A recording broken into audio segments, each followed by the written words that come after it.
Առավոտից քննչական հանձնաժողովի նիստում քննարկում են 2011 թվականի մայիսի 26 իրադարձությունները եւ մարդու իրավունքների խախտումների փաստերը։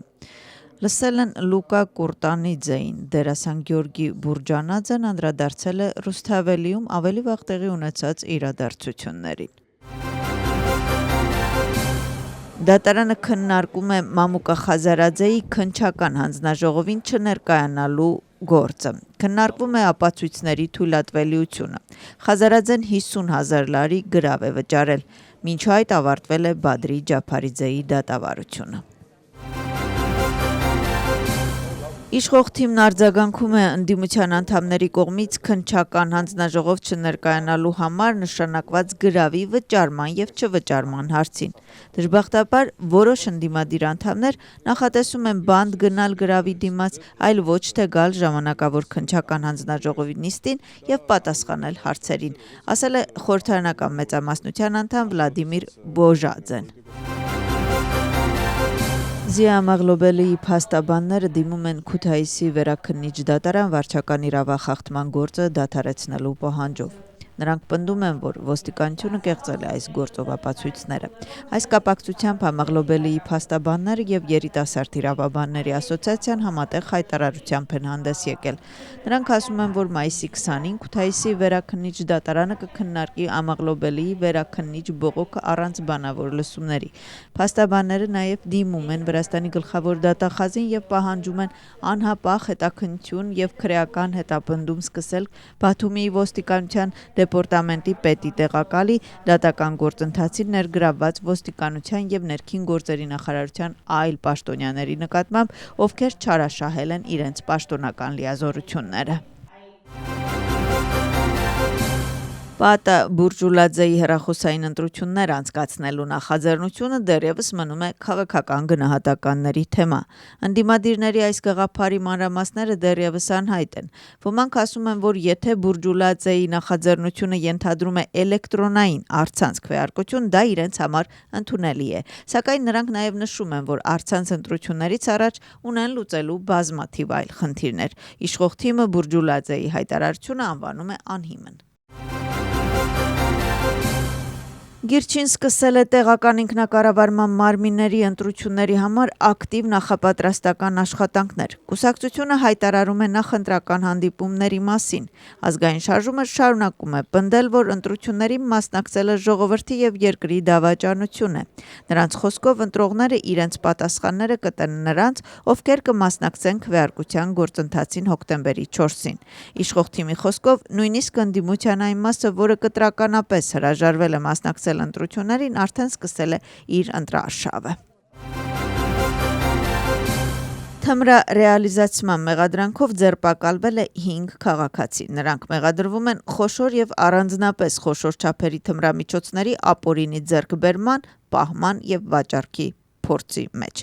Նրանց տրանսպորտային միջոցների եւ բնակարանների խուզարկության արդյունքում նրանց կողմից նշված վայրերից որպես ապացույց առևանգվել է առանձնապես մեծ քանակությամբ տարբեր տեսակի թմրամիջոցներ։ Հանցագործությունը պատժվում է մինչև 20 տարի ազատազրկմամբ։ Նաթիա Թուրնավան խորհրդարանում ներկայացրեց Ազգային բանկի տարեկան հաշվետվությունը։ Ֆինանսների եւ բյուջեի հանձնաժողովի նիստում նա կենտրոնացավ Արժույթի միջազգային հիմնադրամի այցի վրա, որը նախատեսվում է Թբիլիսիում առաջիկա օրերին։ Նրա խոսքով Ազգային բանկի հետ կապված հիմնադրամի մոտեցումը գործընկերային է եւ նպատակն է վերլուծել բոլոր խնդրահարույց հարցերը։ Ազգային զբոսաշրջության վարչությունը մեկնարկում է բազմակողմանի մարքեթինգային արշավ Եվրամիությունում եւ Միացյալ Թագավորությունում, որը ներառում է համագործակցություն խոշոր ավիաընկերությունների, մեդիա հարթակների եւ ազդեցիկ անձանց հետ։ Ազգային զբոսաշրջության վարչության տվյալներով մարքեթինգային արշավը ներառում է Մեծ Բրիտանիայի, Գերմանիայի, Ավստրիայի, Ֆրանսիայի, Շվեյցարիայի, Լեհաստանի, Նորվեգիայի եւ Շվեդիայի զբոսաշրջային շուկաները։ Մայիսի 18-ին Թբիլիսիի Սուրբ Գևորգ առաջնորդանիստ եկեղեցուն հարակից Գորգասալի հրապարակում տեղի ունեցավ ավանդական Սայաթ Նովյան 111-րդ վարդատոնը։ Տոնական օրը սկսվեց Սուրբ Գևորգ եկեղեցում մատուցված պատարագով, այնուհետև տեղի ունեցավ եկեղեցու բակում հանգչող Աշուղի Շիրիմին վարդերի խոնարհման արարողությունը։ Այսօրվա միջոցառումը հայ-վրացական հարաբերությունների եւ Հայաստան-Վրաստան հարաբերությունների համար ունի էական նշանակություն։ Սայաթ-Նովան ինքնից որպես ստեղծագործող, որպես աշուղ, որպես պոետ, որպես արվեստի հզոր ներկայացուցիչ,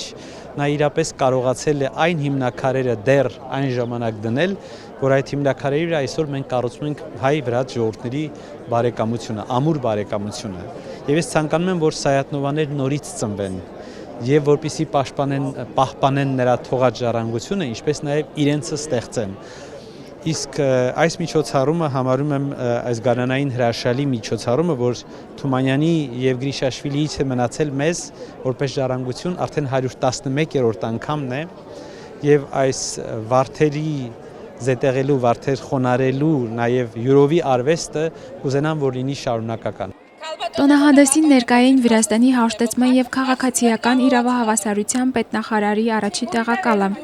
Զագրեբուլոյի նախագահ Գյորգի Թխեմալաձեն, Վրաստանի խորհրդարանի Սփյուռքի եւ Կովկասի հարցերով հանձնաժողովի նախագահը, Վրաստանում հավատարմագրված դեսպաններ, դիվանագիտական կորպուսի եւ հայ համայնքի ներկայացուցիչները։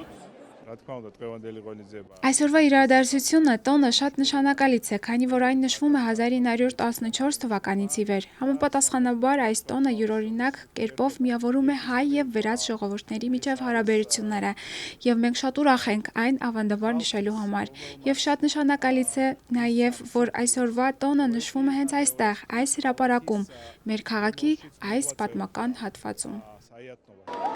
Տոնահանդեսի համերգային մասը բացեց ավանդաբար վարդատոնին մասնակցող Հայաստանի Հանրապետության ժողովրդական երաժշտության եւ պարի ազգային նվագարանների պետական նվագախումբը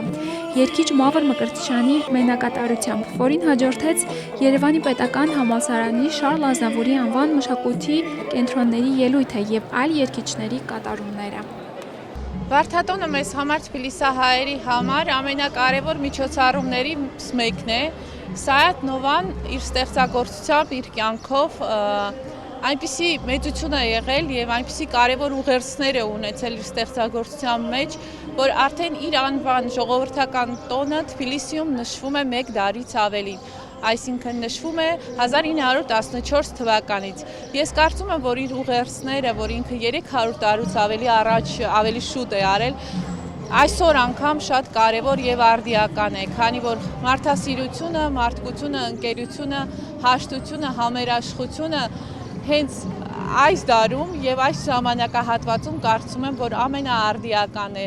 Հետեւաբար մենք հպարտանում ենք եւ մեզ կարևորում ենք Սայաթ-Նովյան վարդատոնը եւ քանի դեռ կան թիֆլիսահայերը, ես վստահ եմ, որ այս տոնը պատշաճ մակարդակով միշտ կնշվի Թբիլիսիում։ Ի վերջո վարդատոնն այսօր ոչ միայն հուշ է մեծն Սայաթ-Նովայի, այլև կենդանի կամուրջ միավորող անցյալ ու ներկան, հայերին ու վրացիներին, մշակույթն ու հոգևոր արժեքները։ Միջոցառումն իրականացվեց Վիրահայերի միության, Թբիլիսի քաղաքապետարանի, Հայաստանի Հանրապետության եւ Վրաստանի կրթության, գիտության, մշակույթի եւ սպորտի նախարարության, Վրաստանում Հայաստանի Հանրապետության դեսպանատան Պետրոս Ադամյանի անվան հայկական դրամատիկական թատրոնի, ինչպես նաեւ հայ առաքելական եկեղեցու Վրաստանի թեմի աջակցությամբ։